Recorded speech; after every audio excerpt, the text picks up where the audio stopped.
Hi, I'm Ben Reppond. Welcome to my YouTube broadcast. Today is August 16, 2023. I told you last week that my intern for the summer, Marcus Kilman, came up with the idea of featuring one subject that was the most prominent subject in the financial markets this previous week. He came up with the idea this week of featuring the change in the consumer price index, and that was announced this previous week. The consumer price index went up for the first time in a year, 0.2% month over month. So from the previous month, the consumer price index went up 0.2. I resist calling it inflation because I don't believe it is inflation. It tends to mirror inflation, but I think my personal opinion, based on the research of others, is that inflation is higher and much higher than is reflected in the consumer price index. But it went up 0.2%. And year over year, it went up 3.2%. So what's been happening is the consumer, for the last year, the consumer price index has been coming down, meaning inflation or some measure of it has been coming down, meaning that the necessity for rate increases from the Fed is less and less. But the Fed has continued to hike interest rates. The feeling is that we're kind of at the bottom or we're at the top on interest rate hikes, and then interest rate hikes will stop here and then will come on down. The background to that is that inflation is under control.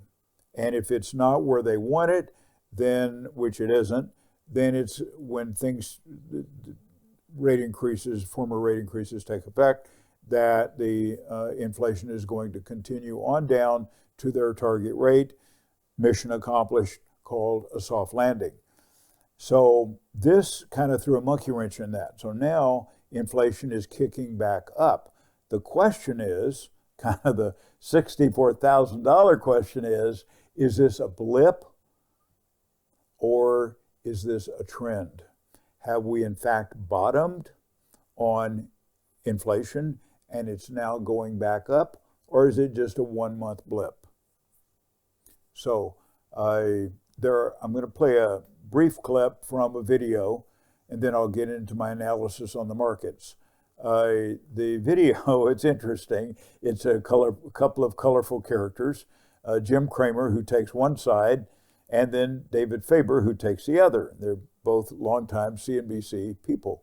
And you can tell Cramer is kind of taking the position that he wants inflation to be under control, stop the rate increases, the stock market's going to go on up from here, soft landing, etc. He doesn't say all of that, but you can tell he's advocating for the position that the Fed has done a good job.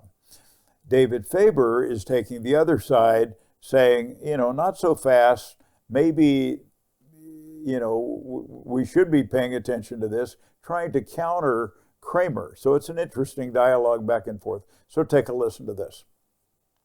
Let's begin with the market's reaction to CPI. 10-year did get down to 3.96. Jim, that's going to be the lows of the month. Yeah, look, these are numbers that you want to see if you're a bull. Obviously, Robert Frank had a fantastic piece this morning about how rents are the only sticky part. I mean, frankly, we could easily counteract that by saying earlier this week there were a number of articles about how we've overbuilt apartments and they're about to come on. So, David, I mean, if that's the last sticking point, then I think the Fed can't declare victory because that's that Burns problem where you declare victory and then it comes back up. But, I mean, the Fed, I think, should do one more just because you want to be sure that the vampire doesn't rise up.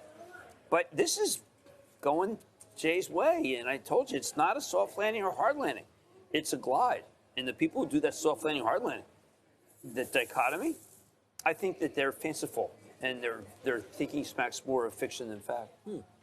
Well, it will be welcome news to those who are long, for example, FANG, or what we like to call the Magnificent Seven. It's not been a good week for the NASDAQ. No, well, look, we're down, I think, what, 4%? Right, and look, there's a negative story out there for NVIDIA, which is that one of the customers is saying that that they can't deliver all the chips. Now, NVIDIA's in quiet period, and for people to understand that means like you can call them, and they're just not allowed to say, well, that story's true or false. The super micro, you'll see that on the tape, just looking horrible. So, I mean, it is not a great week for FANG. I do think the trade desk last night made me feel much better for Alphabet. So you should see Google up today. Yeah. You like the trade desk? No, I don't know about the trade desk. All I know is I had a couple of people who were long complaining to me this morning saying it's been a rough week. And everyone's in the same stuff. Well, because the FANG stocks are imploding. And to your point, there's a lot of, NVIDIA, if that doesn't go right. NVIDIA's going lower. I said that. I said it last night on the show. No, I'm saying when they come out of the quiet period and tell us. The stock had a 200%.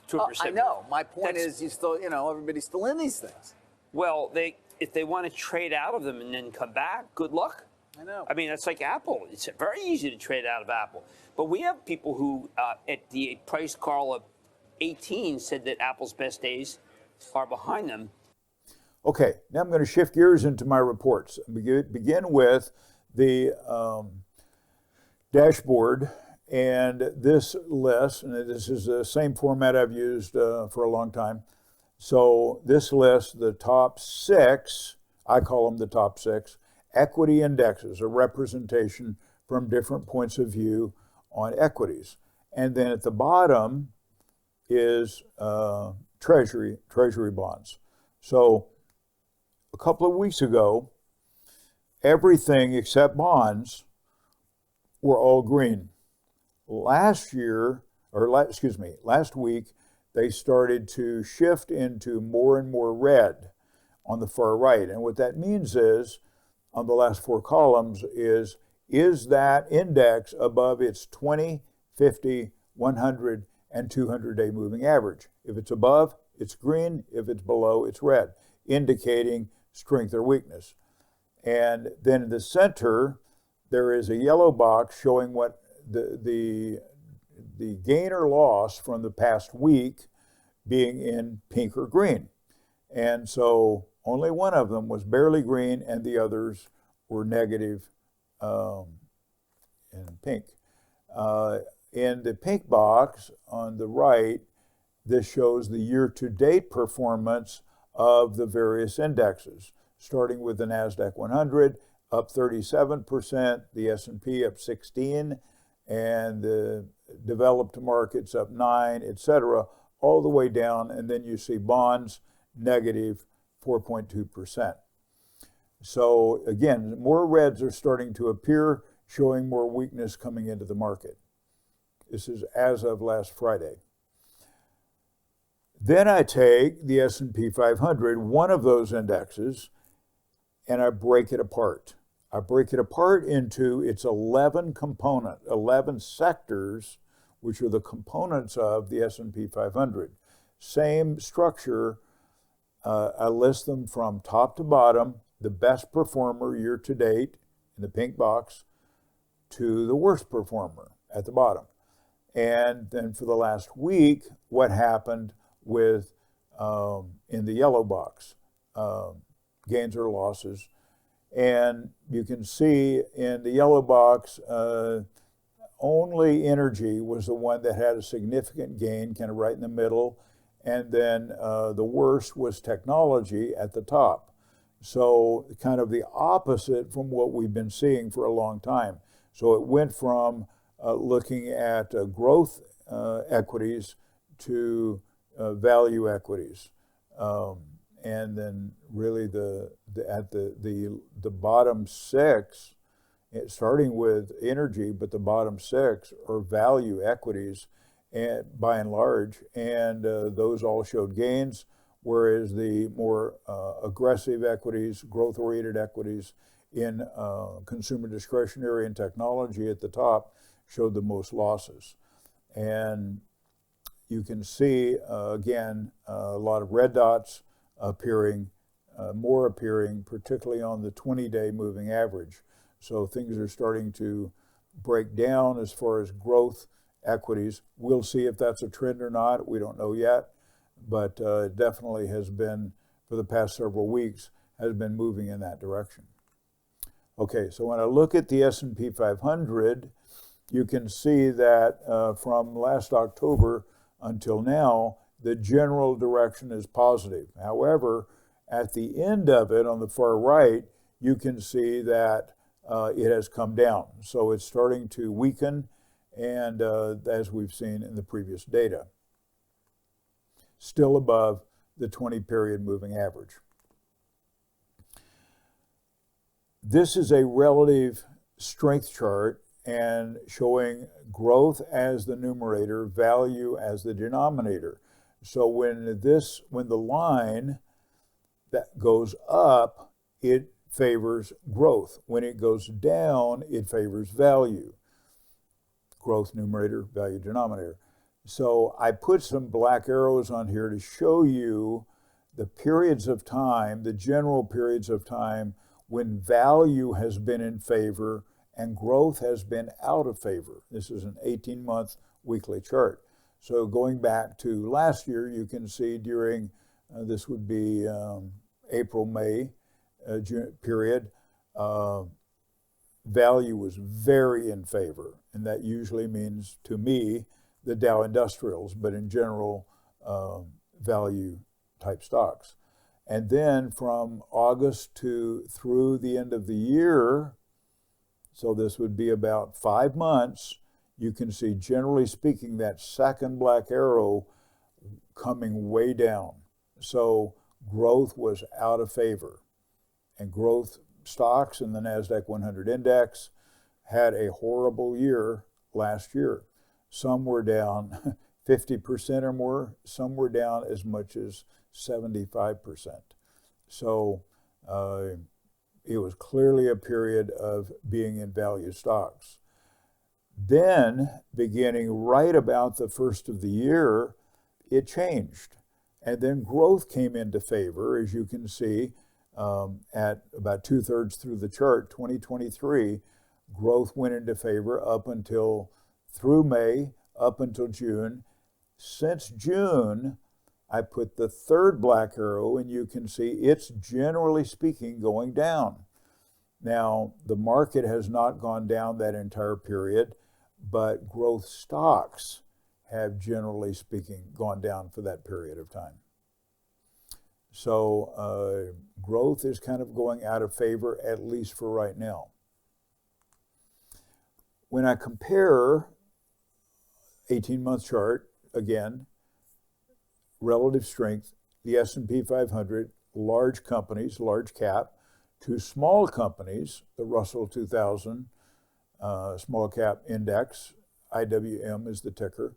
When I compare those on a relative strength chart, you can see that since March, generally speaking, the S&P 500 numerator has well outperformed the denominator, IWM.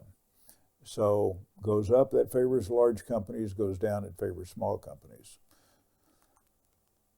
As I've said, I've made this point both today and yesterday, made this point that bonds are weak. 60-40 buy and hold portfolios are anemic. They're anemic because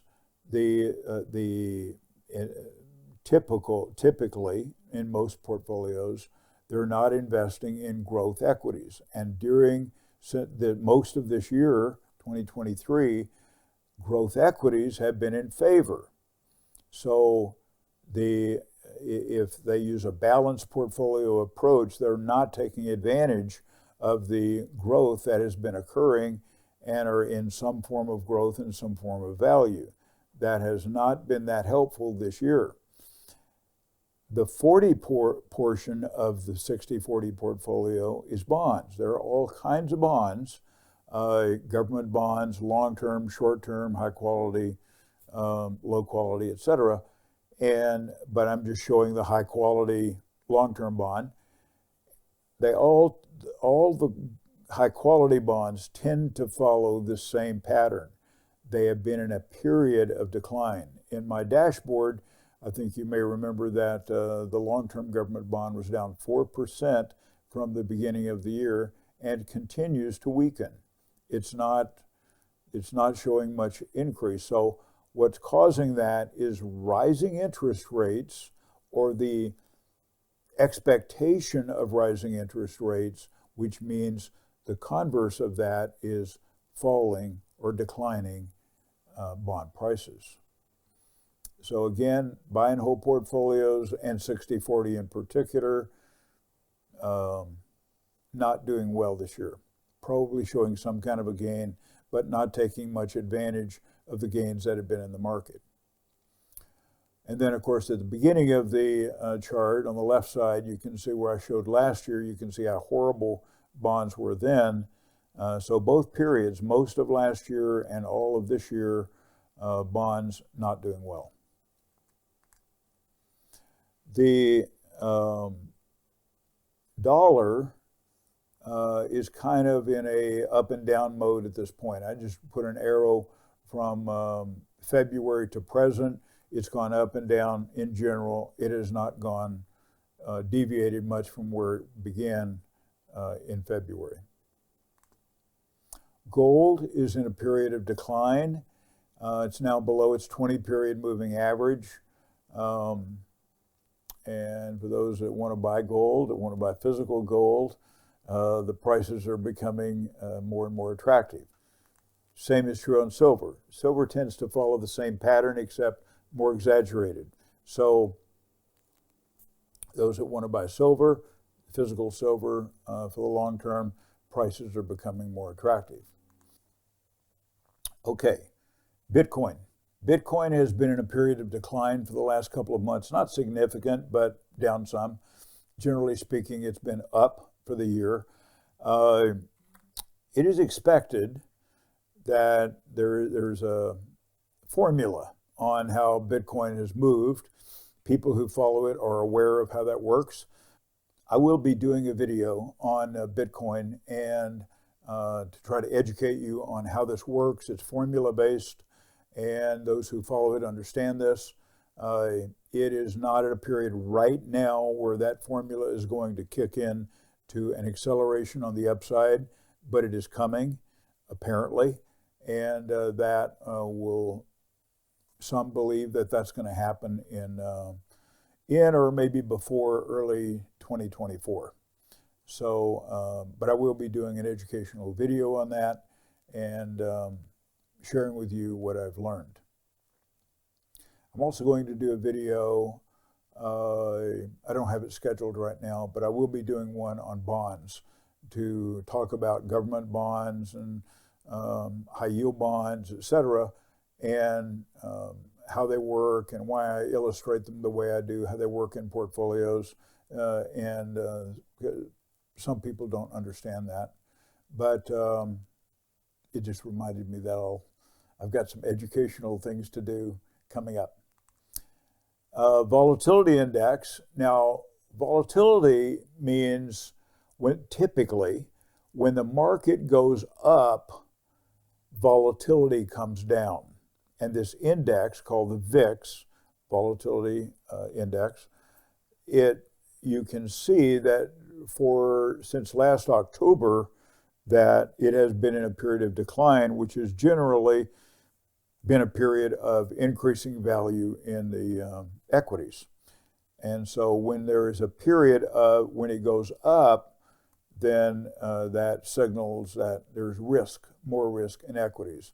And you can see short periods where that occurred.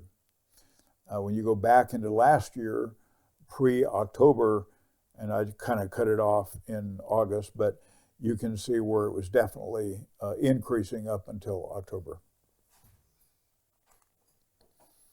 2 weeks ago, the Asbury 6, the Asbury Research does these 6 indicators. These 6 indicators 2 weeks ago were all positive. Last week, 4 were negative. This week, 5 are negative. So this is signaling, as of last week, beginning to signal weakness in the market. The cross-asset relative performance chart shows a few things that are favored over others. The blue chips, the Dow Industrials, are favored over the broad market, the S&P 500. The broad market, S&P, is favored over the technology stocks, the NASDAQ 100. Value stocks are favored over growth stocks. All of these are consistent with what I've already covered. And the U.S. is favored over emerging markets. Now, when I say this, I'm referring to the last week, the last month, and the last quarter, which are the last three columns in the chart. And the bottom section is related to bonds or fixed income. High yield is favored over high quality, meaning government. Short term is favored over long term. When the U.S. is compared to other countries, to get enough strength to favor one over the other, it requires a green box. The only one that has a green box for all three time periods, week, month, and quarter, is Malaysia over the U.S. And Peru has 2 out of 3.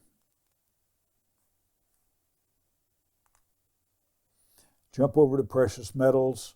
As of last Friday, the price of gold, the spot price of gold before the markup, was $1,917 per ounce, and the spot price of silver was $22.79. Both are negative from the previous Friday. Gold negative down 1.5%, silver down 4%, and that's consistent with the gold-silver charts that I showed you before. That is a ratio of 84 to 1 favoring, in other words, gold is 84 times more expensive than silver, and that favors silver as being a better value. You can buy silver, you can buy it by the ounce, you can buy it by a tube of 20, or you can buy it by a monster box of a lot of tubes with 500 ounces in a monster box. The cost of a monster box today is $12,560. That is down from a high of a few months ago of 14,000 plus. So it has come down. The markup is $2.33 per ounce in a 500 ounce quantity, and that comes out to, when you put the markup on top of the spot price, $25.12 per round for 500 and $25.62 per round for a tube of 20. The source of my information is my son Preston, who is in that business. Debt is not a good thing. We all know that we should avoid debt whenever possible, as much as we can. But in living life, sometimes it requires that we borrow money. But it should be a goal of all of us that if we have debt, to pay off that debt or reduce that debt as much as possible, and at least reduce or eliminate the consumer debt. And debt comes after us. One day we're going to get to another serious decline in the economy. We've seen it in the past. We've seen it a couple of times in the last 25 years where we've had serious declines in both the market and the economy. I expect we're going to have a decline in the next year or so. That's not what I'm talking about. I'm talking about we're going to get to a point, maybe it's a couple of years from now or more than that, I don't know. But whenever it happens, when we have a deep decline in the market and real estate values go down, the stock market goes down, jobs become less plentiful, and cash is less available, it is going to be of value to have less debt. So I'm just saying that because debt comes after us, and that's why it is generally thought avoid debt or minimize it as much as possible. Thank you for watching. If you have questions or comments, leave them in the comment section below. Thank you.